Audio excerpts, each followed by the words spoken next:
Alright, guys, we've got the standard form. I've written that down as well. There is another form which I will write down just now, but just for the standard form, there are two things that you can tell just by looking at the standard form. That this looks quite similar to the parabola standard form, right? The standard form of the parabola was just ax squared plus bx plus c. Okay, this one now has an extra term, the x cubed term, all right? It's a cubic graph, ax cubed plus bx squared plus cx plus d. So d is a constant term. Now guys, if you're finding a y-intercept of any graph, remember what do you do to get that? You make x equal to 0. So if I make x 0 in this term, that's going to give me 0. X 0 there will also give me 0. That term will also be 0, so I will be left with d. Okay, so the d term, the constant term length, is actually always going to give you the y-intercept.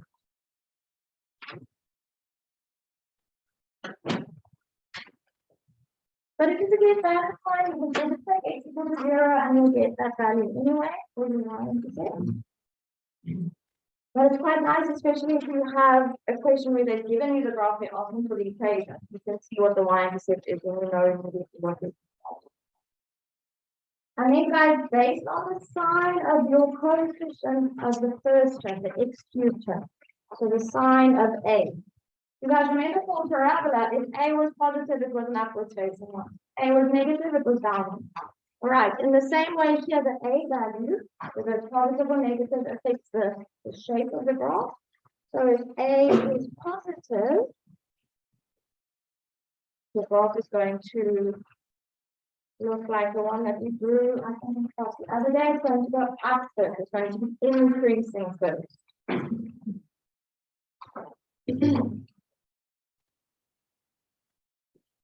Now, there are two possible shapes for it.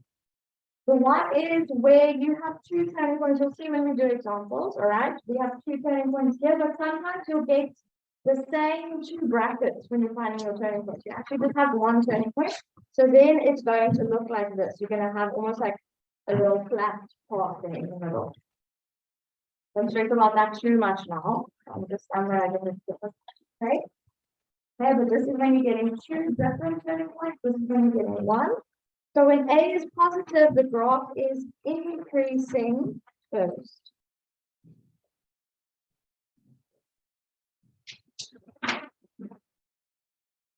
As in from left to right, right? We're from the left to the right. Makes sense? And then if A is a negative number, then obviously it's going to be the other way around. So your shape will be decreasing first. Okay, so we'll have that kind of shape if you have two turning points. Or again, going down and having almost like a little flat cross, and then going down again like that. That is if you only have one turning point. So this one is decreasing first. If A is negative, it's decreasing first.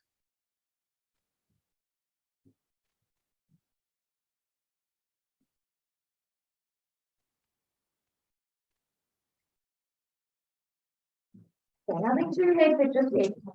Right? Now guys, just like for any other graph, we need to find obviously the y-intercept which we have here, but then we're also gonna have to find the x-intercept or x-intercept. Even with the parabola, we often have two x-intercepts. So how do we find the x-intercept of any graph? We make y equal to 0, okay? So x-intercepts make y equal to 0 and solve for x.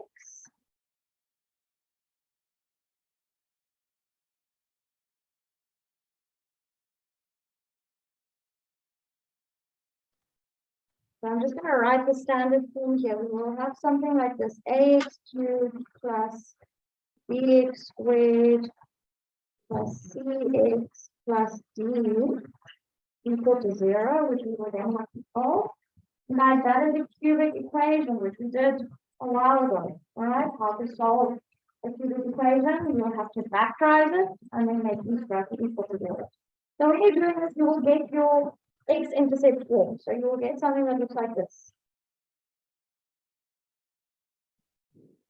And this might look familiar because we did an X-intercept form for parabolas last year as well.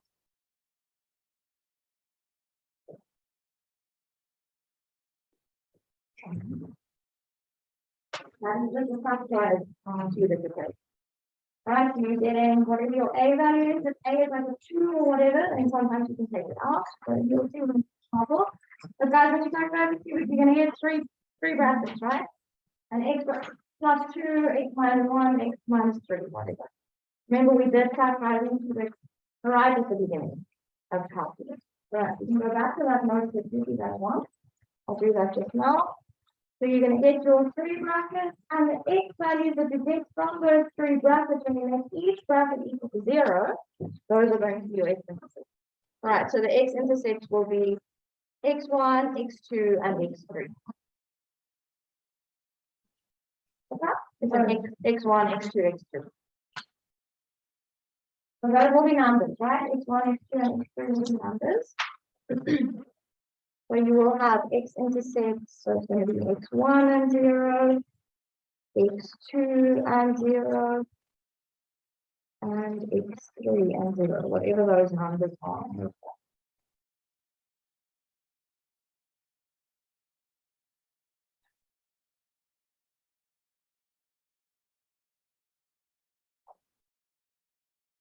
I'm just going to jump back to that first note quickly just to show you guys what I'm talking about.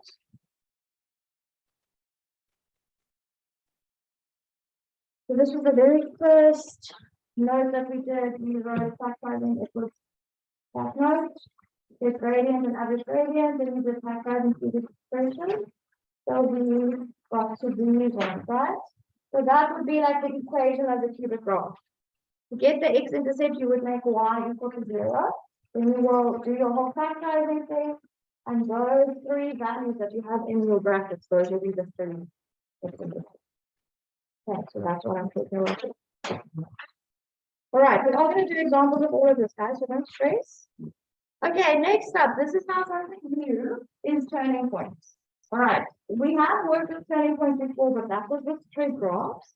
And with straight graphs, we didn't have to calculate the turning points in a specific way. They were just the points that you got when you did your whole plotting of everything. All right. So now we need to calculate turning points in a specific way. So turning points.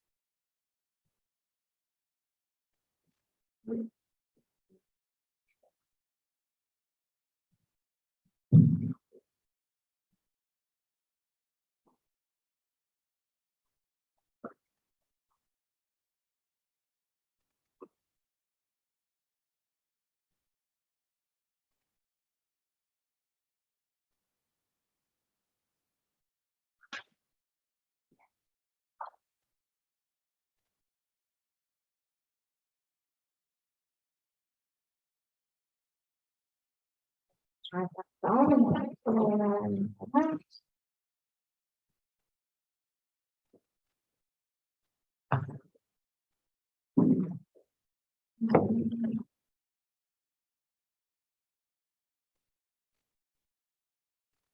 I'm just going to go back up to our little diagram thing, all right? If we're looking at this first diagram, you don't have to plot these now, but those would be your turning points, all right? And guys, what happens before you get to a turning point, or let's rather say on either side of the turning point?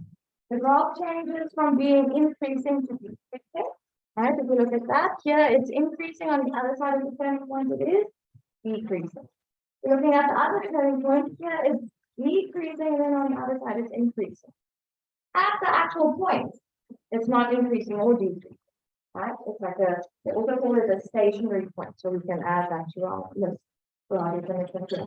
It is actually at this point, if you were to draw a tangent at that point, if we zoom all the way in, if you draw a tangent here, the gradient of that tangent would be 0.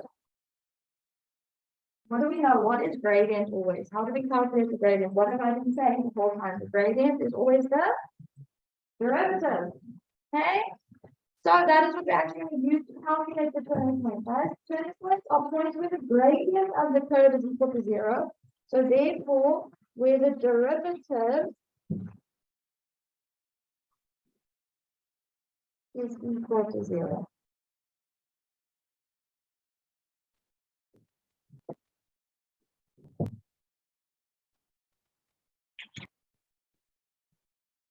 That's what we're going to do with the examples. We are going to take the derivative of the actual function, which is easy enough derivative to do because the function is just a cubic function. All right, it's going to be of this form. We all can find the derivative of this kind of function. And then we're going to make that equal to 0 and then solve it. Right, so let me just add here, therefore equal to 0 and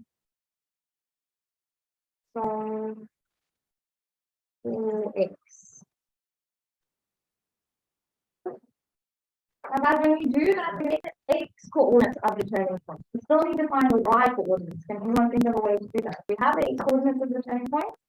What we do is we then also find the y coordinates. Sub into the equation of the right? Okay, good. So then sub into equation function.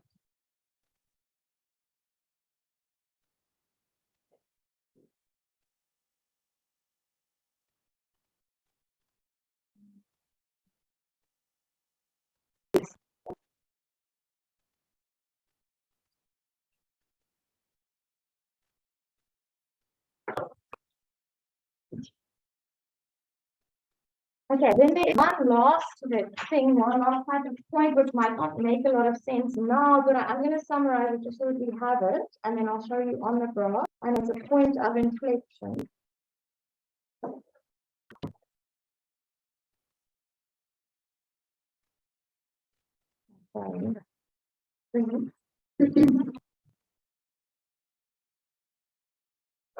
Now, inflection is where a graph changes from being concave up to concave down. So I'll show you on the graph.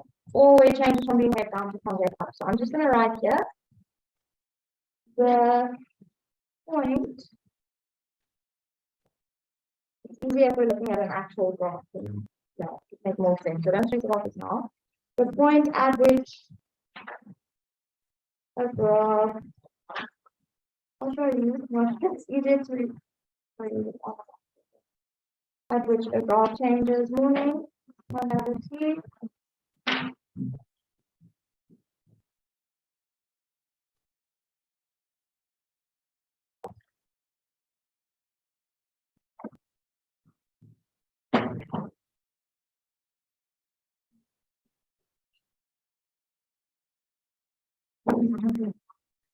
Yeah.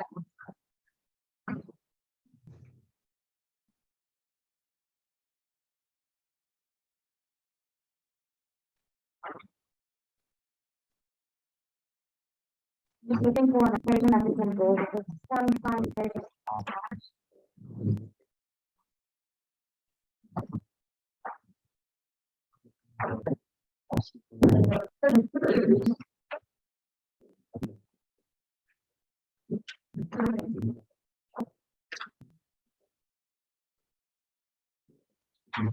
okay, I wanted just quickly to draw, let me just look at my spacing here. Okay. Let's just draw, sorry. I'm going to do like a bigger diagram, and I just want us to make some notes on the diagram. Okay, so don't worry about this. Oh, very wobbly. Okay, just draw something that looks like that. Sorry, that's not my base work, but anyway, happen.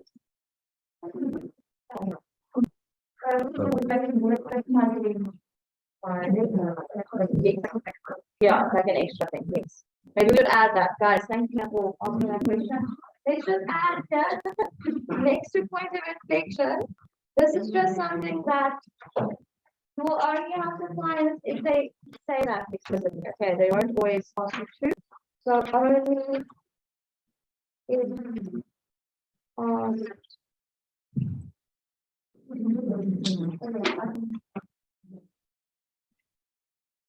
just add that there on the side.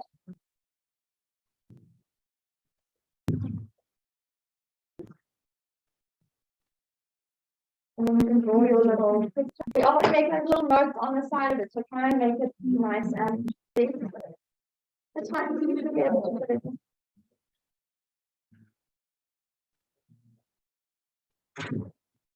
Okay.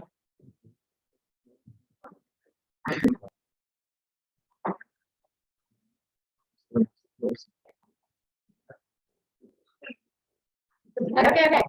one is that? I couldn't handle it. Okay, so this is one thing, all right, one shape of it. So this is when your A value is positive. I just wanted to make some notes. Let's plot our turning points. That's not really going to I'm just making some notes about what's happening in certain points on the graph. All right, guys, these are our turning points. Right, how do we find the turning points? We make the derivative equal to 0.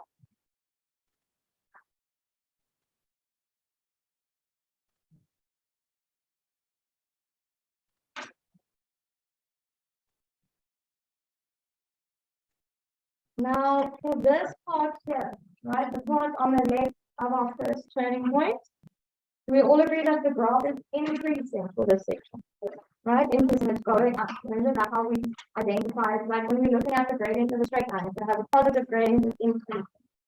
Okay, so this section is increasing.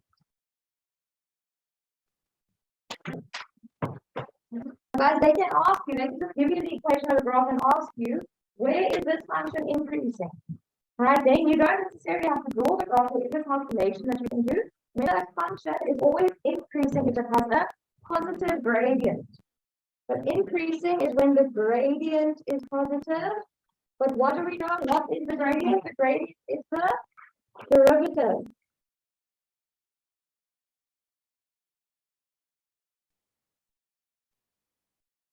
So we're going to work with some inequalities again.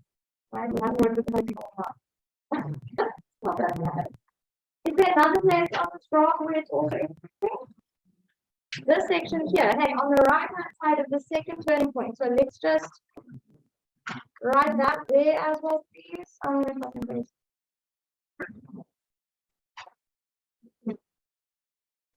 Sorry. I'm the teacher, I can keep it. Now guys, if you're finding the derivative, let's just think about this. It's a cubic function, right? So it's an x cubed, the original function. Find the derivative of an x cubed. Isn't that going to be an x squared? Right? Can we visualize that? If you're taking an x cubed function and you're finding the derivative, it's going to give you an x squared function, which is a quadratic inequality. You remember last year when we did quadratic inequalities, you get two answers, right? So in this case, you would get x smaller than whatever this value is and x greater than whatever that value is. All right, so that's a quadratic inequality that we did last year. What about this in between bit? What's happening here? Decreasing. So it's going to be the opposite way around. Okay. So it's decreasing here. I wonder if I'll be able to put it in. Decreasing. So it's where the gradient is negative and the gradient is the derivative.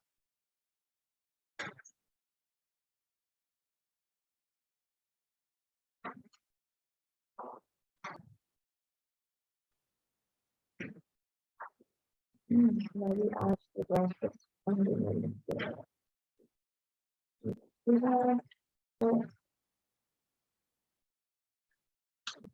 Oh dear, sorry.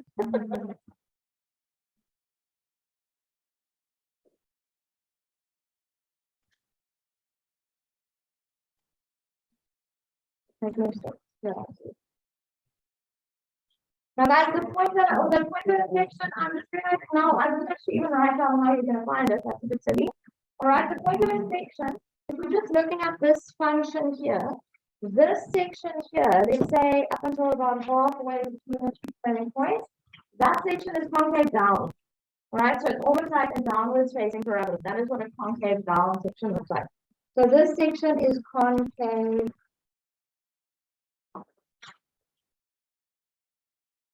down.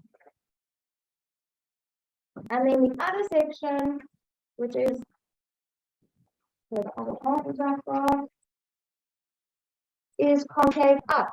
So a way to remember it is I always just think that it's similar to the shape of a parabola.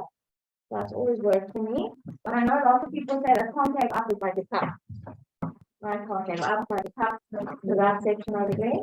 So that the point of inflection is going to be, just kind of line it up over there, somewhere there in between. It's always in between the two turning points. But the way in which you calculate that is you are going to, so let's just write, can we just write POI that? Maybe just write POI under this point of inflection as well, so that you know what we're talking about, because point of inflection is a very long thing to write out the whole time. Now, to find your point of inflection, guys, again, that's only if they ask you to. You're not always going to have to find it. You're going to make your second derivative equal to 0. We've done second derivatives, right? So you're going to take the derivative of your first derivative, make that equal to 0. So that is how you find your point of inflection. Sorry, I never actually wrote it in the notes. Just added it. And then if you have space in the note, you see I do have one line there. I'm going to add it over here.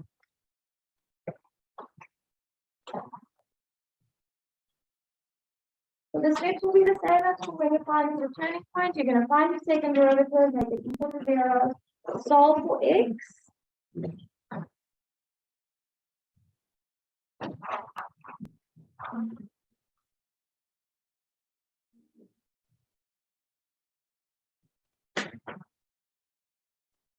And then I don't have to put that in now. If you have space, you can add things sub into function to get the one value. So same as for the returning point.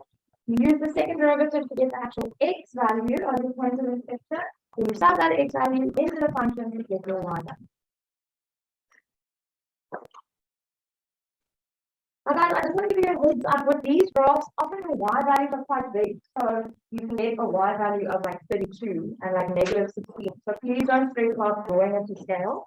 You can try and do your x values to scale. I normally do that because the x values aren't that often. But then you can just kind of draw your graph and then label the turning points where they are. Okay, so if you're getting something like 32, you obviously are not going to draw 32 lines up. Then you can just kind of wing it from there. Okay, guys, do you have any questions on this kind of annotated graph that we've done here? Right, that's basically what we're going to discuss. Now, one thing that I just wanted to add here next to or underneath concave down, concave up, we can also ask you to do a calculation for that. So if they're asking you where is the graph concave down or where is the graph concave up, if you have the graph, then you can just find the point of inflection and you can look at it, right? You can just see, oh, this plot is concave down. So say that x value is 2. Then you're going to say it's concave down where x is smaller than 2, right? Or concave up where x is greater than 2. But if you don't have the graph, you don't need to draw it. You can also do a calculation. Concave down is always where the second derivative and down is negative. Okay, so concave down is where the second derivative is negative, smaller than 0. So you can do that calculation. And concave up positive is where the second derivative is greater than 0. And that will be an easier in order to solve, so that will actually be a linear integral. So we're finding the derivative of a quadratic to get this. We are going to do examples. Okay, guys, I will give you a equation and I want you to draw it on your own, following all the steps that we've written down now. So you can just write examples. So we'll see how many we can get through. Let me just look at my space in here. Start over the page. So you all copied everything down there. I'll be fine. Can I move to the next page?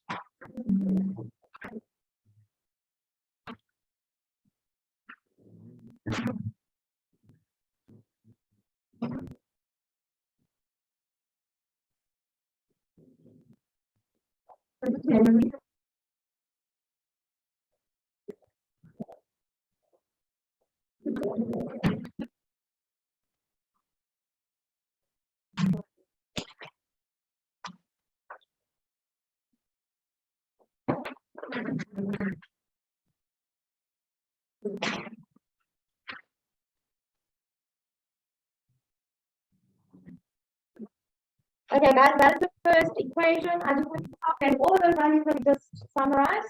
So y-intercept, x-intercept, x-intercept, turning point, and point of inflection, please. And then you need to plot all of those things and draw your graph.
Guys, remember when you ask something for x for your x-intercept form, it's x values into that function. So like 1, -1, 2, -2, until you find one that makes the whole thing equal to 0. Then that gives you your first bracket. Then remember you need to check what does you multiply that bracket by to get the cubic. Okay, and then the second bracket is the trinomial, which you must then again factor.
Yes. See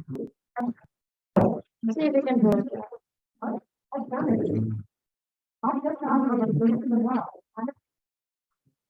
What's not working?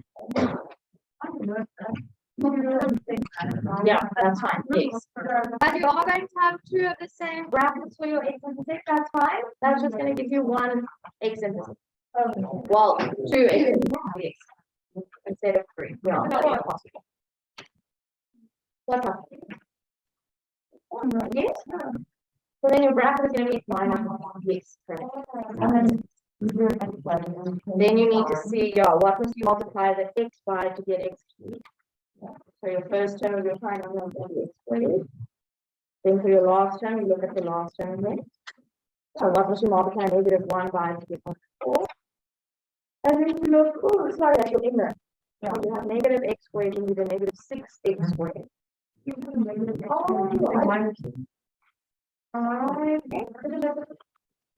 It does.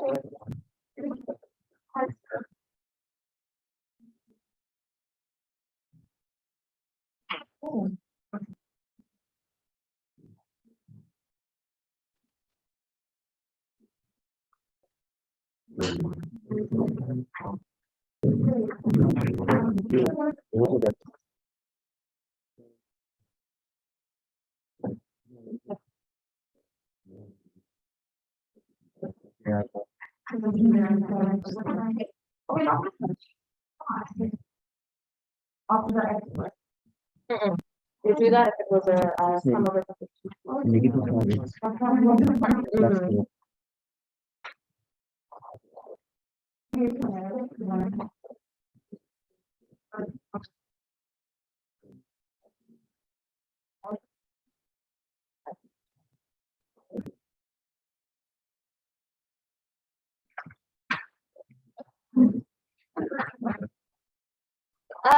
yes, yeah.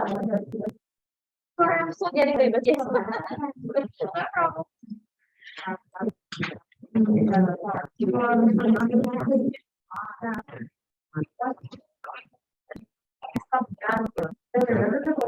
The original function.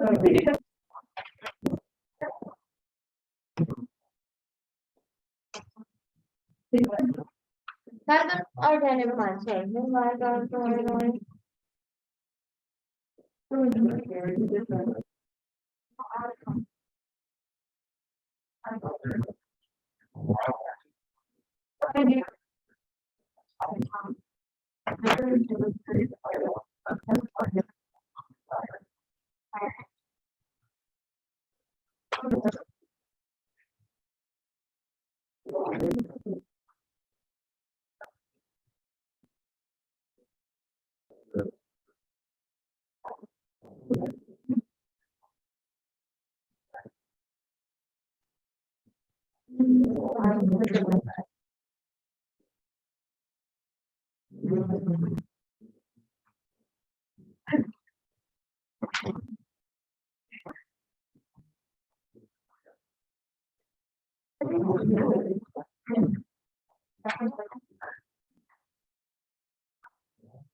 everything was just covered in Australia. If you're looking for price on that graph. Yeah.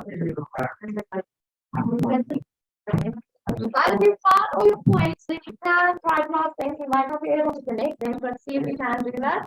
Plot them and see if you can actually draw a graph. Then you quickly look and then you at the A value, do we see that it's constant 1? So it's going to have that kind of shape. All right, it's going to be increasing first. That is also useful when you're drawing the graph. So you now obviously have more points than you actually ever have had before. All right, normally we have 2 or 3 points. Now we have a whole bunch. So it helps to know that the shape is up and then down.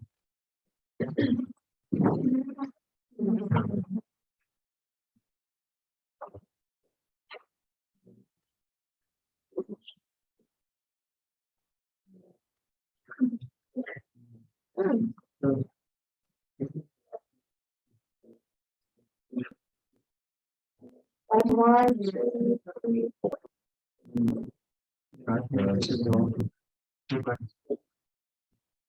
Yeah, so you need to, so you check which ones are the turning points. Because then the first turning point is going to be that one, the maximum one. And the second turning point is going to be the other one.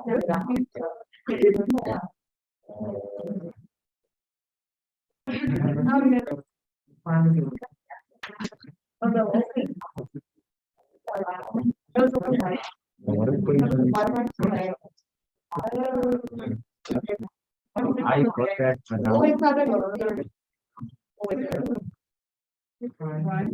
but you suffer.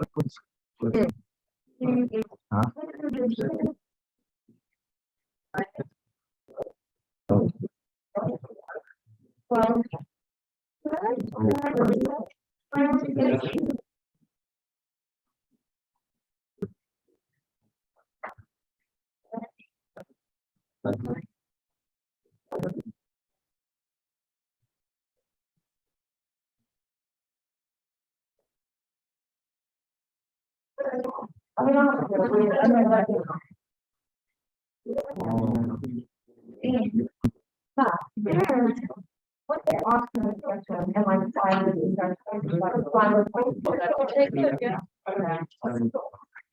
but just like they can do that, but I mean, it would be very vulnerable. Have to half an hour mark. Yeah, so they usually break it down.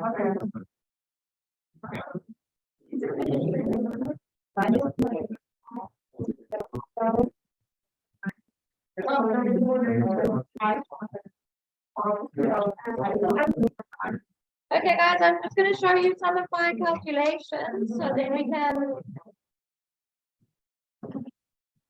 pull out the graph. Okay, a mental note there at the bottom which you can add, which you obviously wouldn't have done because you didn't know that. All right, the y-intercept we always right? Like we wrote down in the summary, the y-intercept is always your p-value, your constant term. Or you can just make x equal to 0, like we know for any graph, to get the y-intercept, you make x equal to 0, and then you will get -4. For your x-intercept, you would make your whole equation equal to 0, y is now 0, right? So guys, I subbed in 1 first. I always do that, and it worked. So that gave me the bracket x minus 1.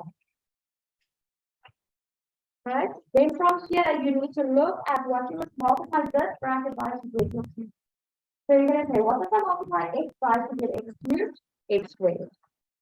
What does I multiply -1 by to get -4? +4. Right? Then the inner part of the more difficult one, you're going to say -1 times x squared is -x squared, but what do I need? -6x squared. So you need to, it's not a nice shape, sorry.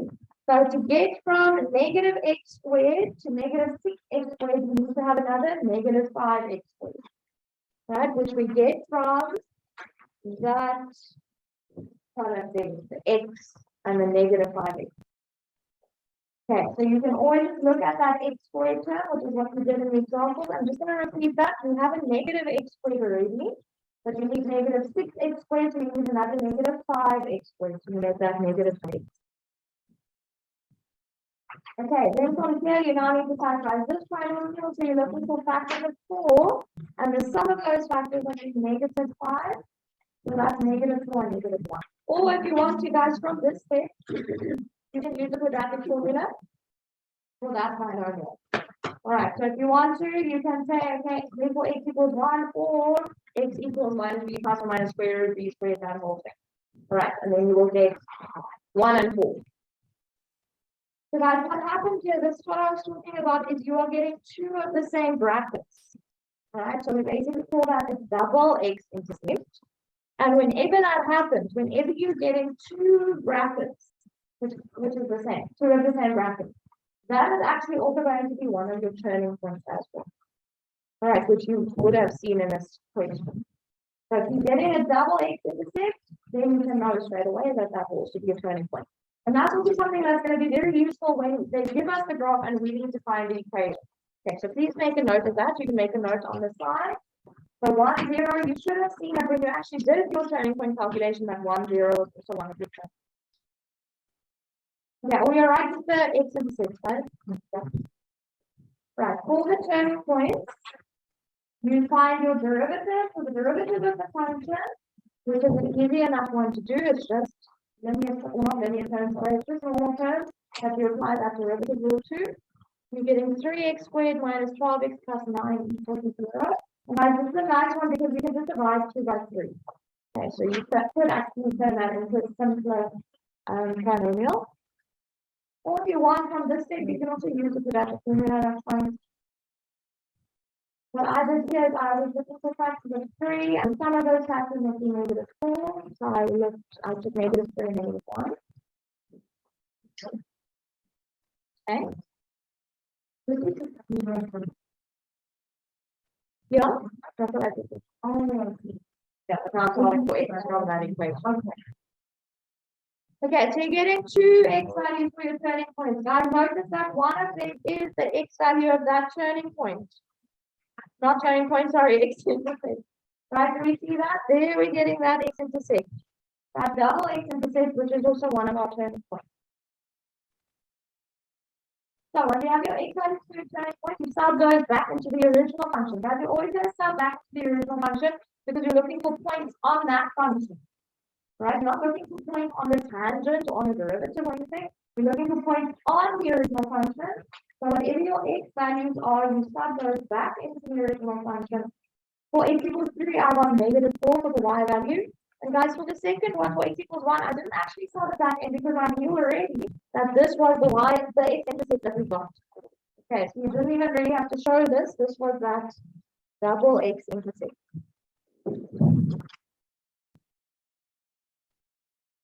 You can't have two different points on the graph with the same x value. All right, so if you're getting x equals 1, but that was one of your x-intercepts, then it will have to be one of the other. Okay, those are the two turning points. We find that one. The point of inflection, second derivative equals 0. Guys, this is not just very important. Your first derivative was this, right? Not the one that you divided 2 by 3. Okay, so when you're finding the second derivative, you find the derivative of this. Right? We simplified it by dividing 2 by 3, but this wasn't the derivative, this one is the 3x squared. So you find the derivative of that, 6x minus 12, you make that equal to 0 for your point of inflection. And then that's a nice and easy one to solve. We can just take the 12 to the other side and divide by 6. And then x equals 2. Again, you always sub the x value back into the original function. So the y value of that point is negative.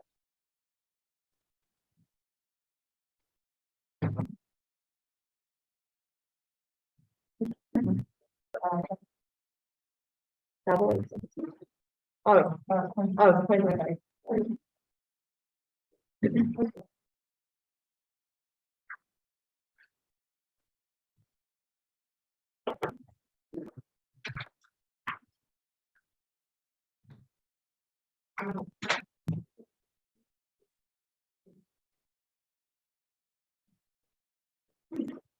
Now guys, I just want us to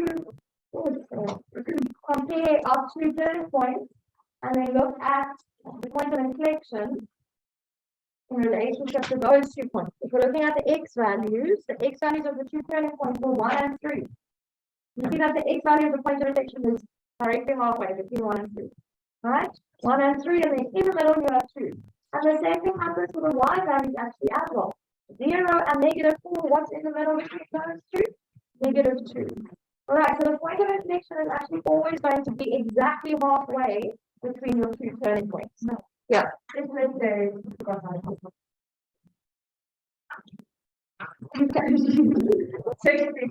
Yes. I don't know why they never do it like that for some reason. They always do take the derivative equal to 0, but I mean, it's not wrong, so I don't think. Yeah.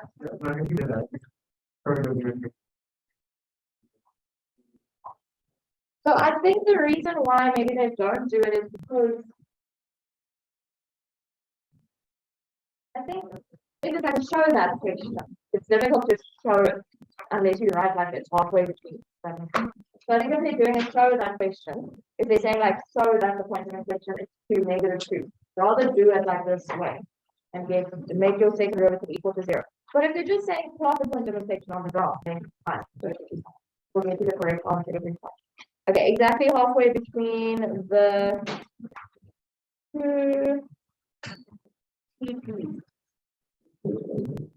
Okay, guys, let's quickly look at how we actually draw the graph because we have 5 minutes left, and I just want to give you one to do on your own homework. So I have plotted my points here. Oh, the whole thing now. The point of inflection, the turning points, the X-intercept.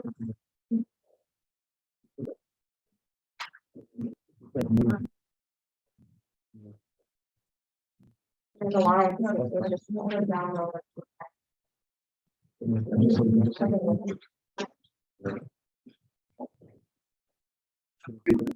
Okay, now guys, it's quite useful when you're plotting these points. I don't know, maybe you can see the shape there. Remember we said that it's going to be increasing first. So does it make sense that we're going to turning point? Maybe because the turning point is an X-intercept here, it's maybe a good idea to like circle the turning point specifically. Right, so I have to go through and turn,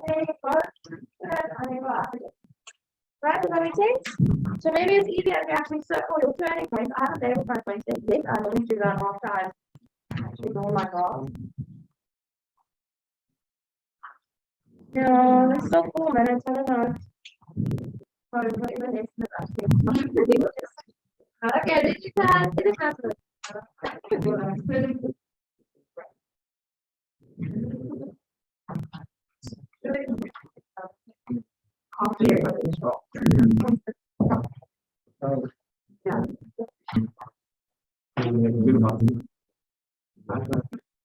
Yeah, my graph does not look good.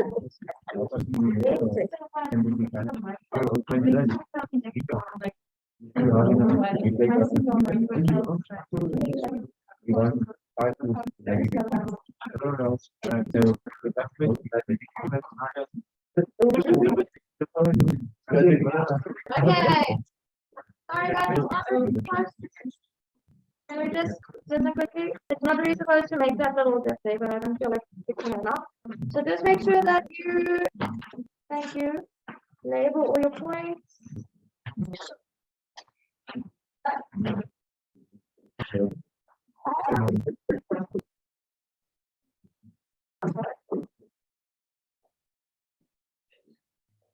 Okay, your homework, I'm just going to write down the equation down here.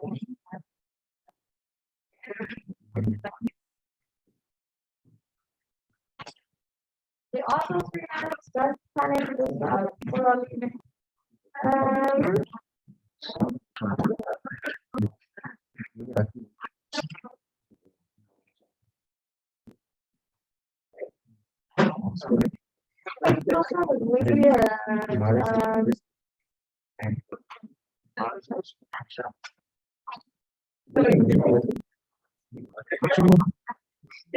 Diego, that's your homework, please. I never see it. That's why.